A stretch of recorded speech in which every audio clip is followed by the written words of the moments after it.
Kalau kita deteksi dini, pengobatan dini, keberhasilannya bisa tinggi. Nah, tadi yang dibilang mungkin sel kankernya akhirnya akan tenang lebih panjang di dalam tubuh kita, tidak menurunkan daya tahan tubuh, waktu hidup dan kualitas hidup kita makin panjang, kita lebih lama berkontribusi dengan keluarga dan diri kita sendiri.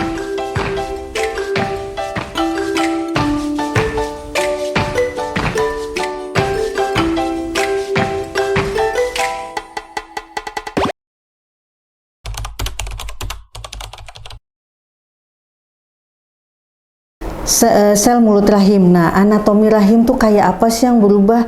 Kalau saya sih menggambarkan mulut rahim tuh kayak donat. Donat tuh kan tipis, licin. Nah, ini contohnya adalah sel mulut rahim yang sehat. Makanya untuk perubahan pada mulut rahim hanya bisa diketahui kalau kita periksa dalam. Nah, kayak gini nih mulut rahim, kayak donat kan ya. Nah, ketika dia sudah berubah sel, nah ini mulai ada nih bintik-bintik putih atau bintik-bintik berdarah. Sekali lagi, dengan pemeriksaan dalam kita akan melihat perubahannya. Kalau mulut rahim masih di fase yang bagus seperti ini, artinya mulut rahim kita normal. Tapi kalau udah ada perubahan seperti ini, pasti dokternya bilang, ibu pap smear atau biopsi. Nah, kalau tindakan tersebut tetap dilakukan. Kenapa? Karena kita harus mengetahui ini perubahan selnya sudah sampai lapisan permukaan yang mana. Karena walaupun mulut rahim kelihatannya cuma kayak donat kayak gini, ternyata ada lapisannya, kulit luarnya, kulit tengahnya, bahkan kulit dalam. Nah, itu menentukan stadium kanker mulut rahim kita sudah sampai berapa, menentukan terapinya apa. Nah, kebanyakan nih setelah diketahui adanya suatu perubahan di mulut rahim, dianjurkan lakukan biopsi, gak mau. Padahal diagnosa hanya tegak bila sudah dilakukan pemeriksaan penunjang. Dari diagnosa tegak baru kita bisa melakukan terapi yang sesuai dengan penyebab. Kadang nih, oh saya mau coba alternatif dulu deh, mau makan ini, itu dan sebagainya. Perubahan sel pada sel kanker, dia dalam hitungan minggu. Jadi kalau kita ngarep nanti deh 6 bulan lagi, perubahan sel keganasan hancurnya cepet benar dalam hitungan minggu. Pernah pasien saya operasi kanker mulut rahim, dalam hitungan 1 bulan itu akhirnya menyebarnya sudah sampai ke vagina bagian sepertiga bagian atas. Jadi apa? Kalau kita deteksi dini, pengobatan dini, keberhasilannya bisa tinggi. Nah, tadi yang dibilang mungkin sel kankernya akhirnya akan tenang lebih panjang di dalam tubuh kita, tidak menurunkan daya tahan tubuh, waktu hidup dan kualitas hidup kita makin panjang, kita lebih lama berkontribusi dengan keluarga dan diri kita sendiri. Nah, jadi ini yang akan dilihat nanti perubahan sel dengan mikroskopik. Nah, jadi jangan malas juga melakukan pap smear, karena cuma pap smear yang hanya melihat sel dengan mikroskop. Mata telanjang tidak bisa menilai perubahan sel ini. Hanya pemeriksaan mikroskopik pada saat pap smear yang bisa menilai sedetil ini.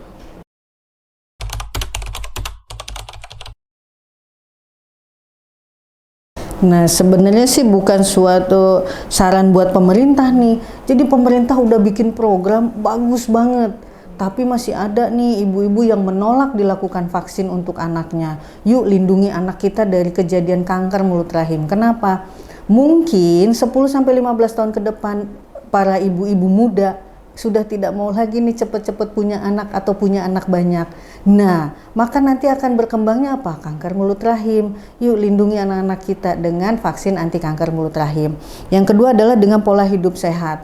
Kalau dibilang pola hidup sehat, salah satunya tadi, kita konsumsinya tadi ya, kalau yang gula kan batasannya 6 sendok teh per hari. Artinya apa? Makan itu dengan sesuai dengan kebutuhan. Bukan karena oh ada jajanan baru coba makan ini makan itu. Nah, akhirnya apa? Kelebihan penumpukan kalori atau karbohidrat di dalam tubuh. Akhirnya sel kanker yang tadi diam-diam aja jadi terangsang untuk bangun dan bermanifestasi di tubuh kita. Termasuk juga gerakan minuman air. Semua gerakan pemerintah ini itu udah ada lama dan udah bagus. Cuman kitanya nih yang belum komitmen menjalankan. Yuk jalankan sesuai apa yang dianjurkan pemerintah. Dokter.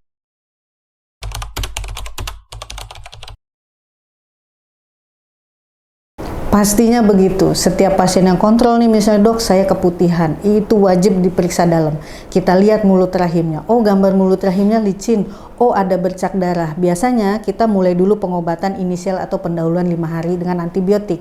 Setelah itu pasti saya sarankan untuk pap smear. Kenapa? Karena perubahan sel mulut rahim itu tadi hanya bisa kita lihat di mikroskopik. Kita di Rumah Sakit Permata Depok melakukan pap smear. Nah, setelah pap smear hasil keluar, baru kita ketahuan nanti hasil peradangannya sudah sampai sejauh mana, atau ternyata oh sudah jadi keganasan.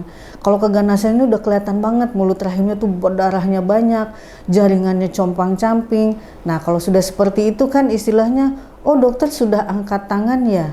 Ibu datang sudah stadium lanjut, istilahnya untuk stadium yang sudah 3 ke atas, mungkin yang non operable, udah nggak bisa dioperasi. Maksudnya nggak bisa dioperasi, ini penyebaran ke jaringan sekitarnya sudah luas sekali. Kalau dioperasi itu habis ruang panggul dalamnya, diangkat semua nanti organnya. Akhirnya yang ada apa? Ya sudah, kalau ibu kurang darah kita kasih suplemen darah, ibu merasa lemes dikasih multivitamin. Nah, kan tadi kita pengen memperpanjang kualitas hidup kita nih. Nah, makanya di sini pap smear atau pemeriksaan HPV DNA bisa dilakukan di Rumah Sakit Permata dan dilanjutkan dengan pemberian vaksin anti kanker mulut rahim.